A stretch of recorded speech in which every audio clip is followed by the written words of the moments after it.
I'm Steve Zakuani. I'm here with King Books, and you're watching Love Sport.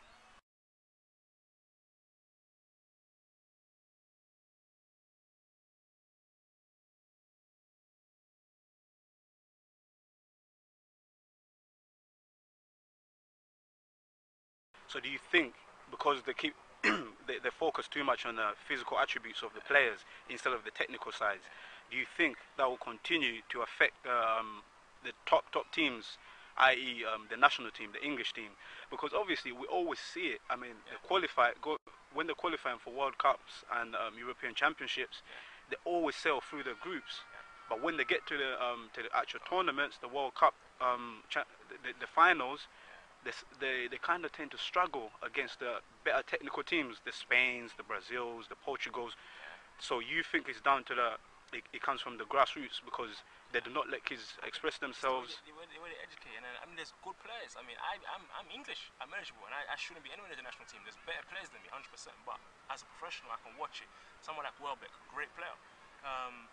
They have even people like Theo Walcott, so much ability, so much talent. So I think it is changing a bit. I mean, look, they had Joe Cole about 10 years ago. Yeah. Had the most skill I've ever seen from anyone, but it never really happened. Why, I don't know. So I don't think it's just down to him.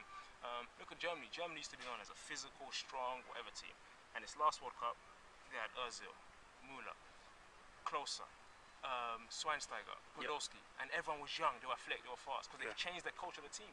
Last few years ago, they just started working on their youth team and getting skillful players in and letting players express themselves. And now they're one of the best national teams in the world. Spain goes without saying. Yeah, they just of course. It goes without saying. So it's teams who have players. So I don't know. England is just a lot of good players. I think haven't made it through because you're looking at things they can't do, can't do that. And then a lot of the players who do get through get changed and told cut this down, cut that down. And I think they should be free to express themselves, man. I mean, I think if you get a guy in England who's a great dribbler, great passer, the manager's going to say, okay, you can dribble and pass, but you can't head, you can't tackle. Let's work on that. If you get to Brazil or Spain, and I've seen it with my own eyes, I say he's a great dribbler and passer, they say, let's work on that. They will never even worry about the heading. No one knows that Ronaldo, Brazilian striker, can't head the ball. No one cares about that. Messi has no right foot. No one cares about that. They concentrate on the positives. What are you good at? They're not trying to make you an overall. And England has a lot of overall, well-rounded players. Good at everything, decent at everything, but not exceptional at like one thing. Like Messi's exceptional at dribbling, and that sets him apart. Xavi, Iniesta, exceptional passes of the ball. England's good. You guy can pass, he can run, he's got good lungs, he can tackle, he can head, he can do everything. Jack of all trades, but they're not really mastering like one piece of skill. And I think that's the difference, man. Okay, so you've moved on from Arsenal at that time. You're chasing your dreams somewhere else, and then earlier you mentioned about getting that injury. What happened after that? So like I said, when I left Arsenal, I was playing at Leighton Orient. I had no interest in football, and that's when we started doing music.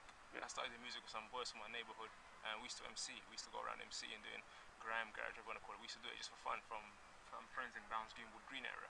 And so I was still in school at the time, and so right up the road up there, it's like year 10, me and my brethren we had like a stolen moped, was going around it and ended up crashing into a car. And I crashed into the car, and then it didn't even seem that bad, but then I did so much damage to my knee that the doctors were just trying to get me to walk even, instead of forget running and playing football, we need to get you to walk again. And this was back in 2003, and so for about 2 years it took me to really rehab and get back, and in that 2-year period is when I realized I have to play football, because I didn't have anything in school, didn't want to go to college, didn't care about sixth form. Even I tried it, I didn't really care. It was all about football for me. So that was almost a blessing in disguise, because then I knew how fragile your body is and it can just be taken away. So that was a big mistake I made, but it taught me a lot, man. So 03 I did that. I didn't start playing again properly until I came back about August 04, but I started playing properly like about March 2005. So almost 2 years before I started playing again. And then by that time it's too late. I was 17, 18, and teams in England get 12, 13, 14-year-olds who already had my job. So I was done in England, man. So did the injury make you realize how much you love the sport, and did that make you more hungry and more determined to come back stronger? Yeah, because when I was injured I couldn't really play for a couple years, so that gave me more time to do music.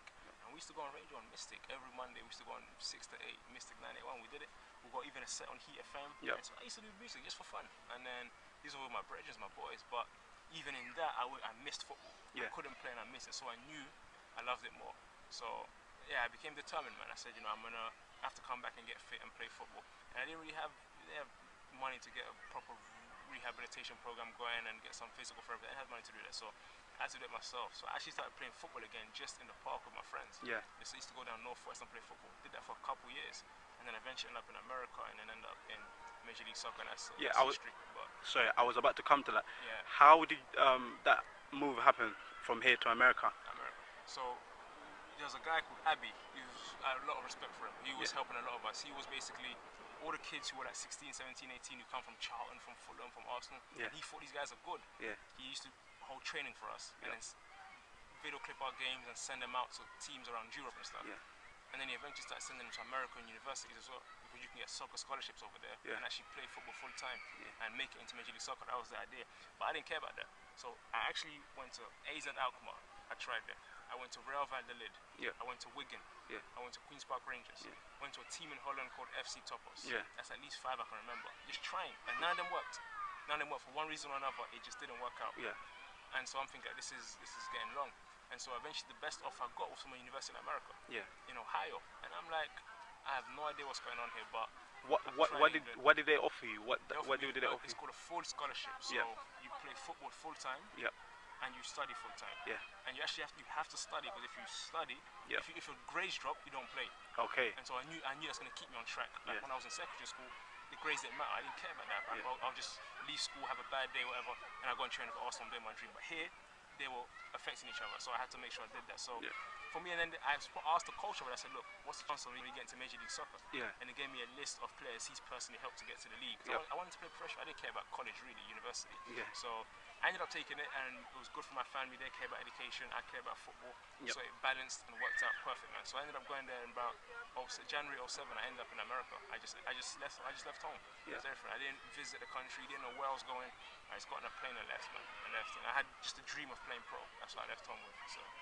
At that early age, to leave your home, your family behind, to go chase your dreams, I mean, I can't even say how much determined you must have been.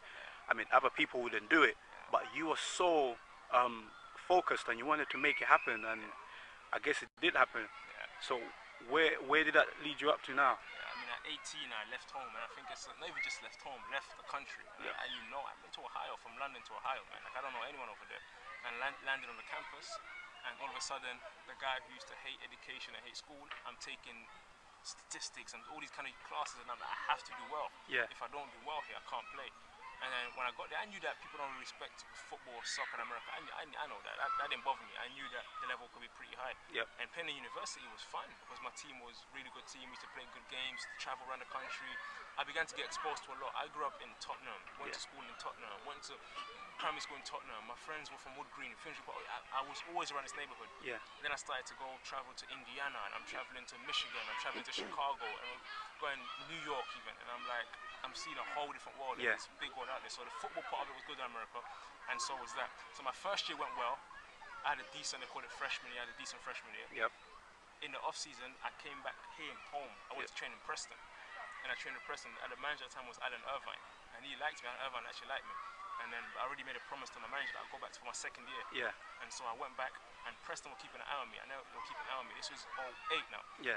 My second year in college, I blew up. Yeah. We played 23 games that year, 20 goals, 7 assists. Was #1 player in the country. My team was like top 4 or 5 teams in the country. Yeah. We went far, and we just had a great year. Yep. And then Major League Soccer began to get interested. Okay. And so I came to December 2008 and had an offer from Preston, a contract offer, and one from Major League Soccer. Yeah. I had 2 contract offers. Yeah. And this was just 2 years after leaving the country to just go and try my luck over there. Yeah. And I had 2 very good, solid offers. And Preston was a 3-year deal, and 3-year deal we'll go up to, and MLS was a 5-year deal. Was that from Preston? Was that like a full-time contract, professional contract? Yeah. First, they came with an 18-month contract. Yeah. And we told them, well, MLS is offering 5 years. Yeah. And so we used that as leverage.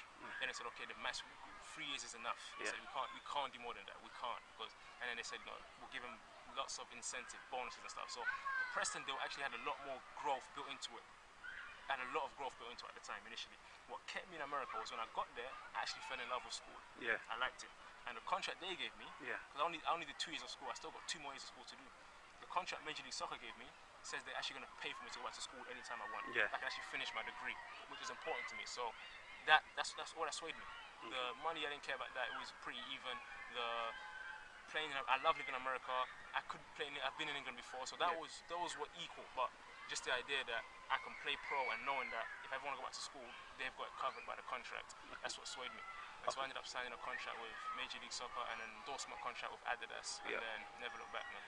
Before, just going back a little bit, when you moved from here to America, how did you find the culture change from England to America? Because was that your first time up there? Yeah, it's first time. Second time. I've been to Florida before in New York, but never for a long time. Yeah, wasn't. They think when I come up there, they're thinking culture. They're thinking England, red letterbox, Queen, and tea. But where I'm from, that's not the culture. The culture is very different from that. So that was a culture shock. That when I got there, the guys that I grew up with and stuff, they don't think how those guys over there think. Like, a lot of people I grew up with at 16 were out, we're done with school, we're on the streets, we're doing our own thing. Everyone's trying to make money. Over there, these guys were like serious. I lived with 3 guys in a house and they were studying engineering and these guys are up doing the homework and using. I'm like, I'm not used to this. This is different. The guys that we up at 2, 3 a.m. arguing about who's better, Jadakiss or Starspeed. That's what we be doing. But they're arguing about mechanical engineering, how the structure of the building, and how to build a plane. And I'm like, this is different, man. And so just that being around that environment elevated my own thinking and seeing a different culture.